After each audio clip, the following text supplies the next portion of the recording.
আসসালামু আলাইকুম। দর্শক, আশা করি আল্লাহর রহমতে অনেক ভালো আছেন। আজকে নতুন একটি ভিডিও নিয়ে হাজির হয়েছি আপনাদের সামনে। মূল ভিডিওতে চলে যাব, তার আগে আমার চ্যানেলে যারা নতুন তাদের কৃষকের লাইফস্টাইল চ্যানেলটি সাবস্ক্রাইব করার জন্য অনুরোধ করছি।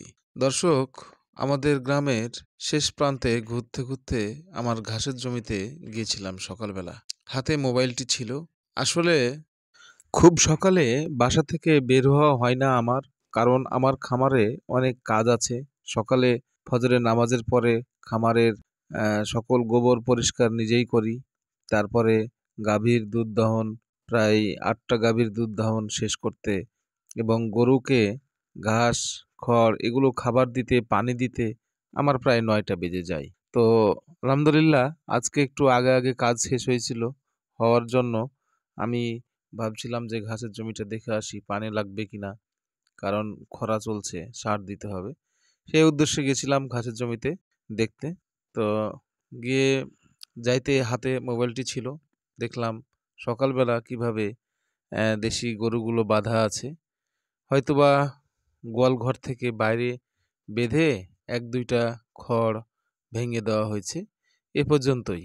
আর তারপরে এখন পর্যন্ত কোনো জল পানি সকালের কিংবা ঘাস এগুলো কিছুই নাই। দর্শক, এটাই আপনাদের সাথে শেয়ার করছি আজকে, যে দেশি গরুর খামারে কোনো দানাদার খাবার নাই, কোনো ঘাস নাই, তারপরেও লাভজনক। আসলে কেন লাভজনক সেটি আপনাদের সাথে শেয়ার করব। দেশি গরু আমরা যখন ছোট ছোট ছিলাম তখন থেকেই দেখে আসছি যে শুধু খড়, এটা সকালবেলা বের করা হলো গোয়াল থেকে, খড় দিয়ে দেওয়া হলো, খাচ্ছে। অনেকেই খড় কেটে দেয়, অনেকেই না কেটেই দেয়, শুধু আঁটিটা খুলে দেয় যেন গাভীতে খাইতে পারে, গরুতে খাইতে পারে। এভাবেই পরিবেশটা দেখেন, যে এখানে যে চাড়িটা, কোনো চাড়ি নাই, চাড়ি সিস্টেমটা করা আছে। এখানে শুধু পোয়াল বা খড় কেটে না কেটে গোটা দিয়ে দেওয়ার সিস্টেম, পুরোটাই খাচ্ছে। তো আল্লাহর কি মানে নিয়ামত, যে তারপরেও গাভী হিটে আসে এবং বীজ দিলে কনসেপ্ট হয়। আগে তো সার দিতাম, এখন জানা যায় যে মোটামুটি সবাই বীজ দেয়। এখন আর তেমনভাবে সার খুব কম। অনেকেই বলে যে বীজ যদি ২বার ১বার না দিয়ে কনসাফ হয়, তো অনেকে সার দেয়, এরকম একটা পরিবেশ। তাছাড়া সবাই বীজ দেয়। এখন ঘরে ঘরে ডাক্তারদের ফোন নাম্বার, কার্ড দিয়ে দেওয়া হয়েছে। তাদের প্রয়োজন হলে অনেকেই এআই কর্মীকে ডাক দেয়, চলে আসে।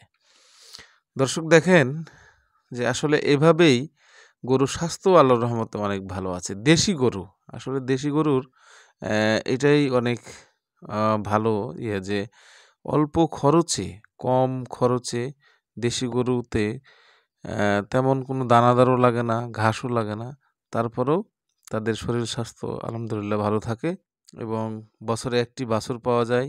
এদের কনসেপ্ট রেটও খারাপ না, বীজ দিলে কনসেপ্ট রেটও ভালো, হিটেও আসে ঠিক টাইমে এবং বছর শেষে একটি বাছুর পাওয়া যায়।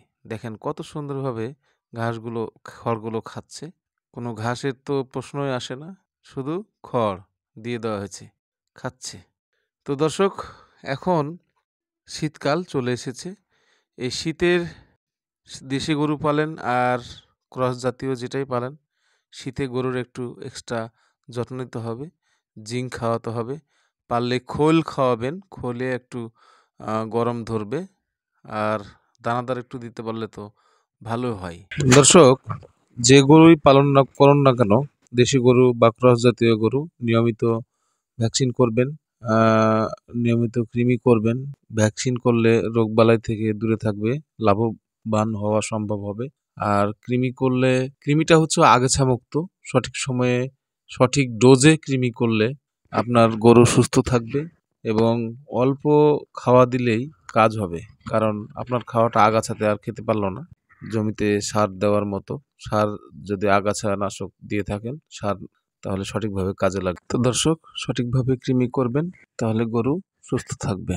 তো দর্শক, দেশি গরুর এই ভিডিওটি যদি ভালো লেগে থাকে তাহলে কৃষকের লাইফস্টাইল চ্যানেলটি সাবস্ক্রাইব করে কৃষকের পাশে থাকবেন। দেখা হবে অন্য কোনো ভিডিওতে, অন্য কোনো টপিক। আসসালামু আলাইকুম।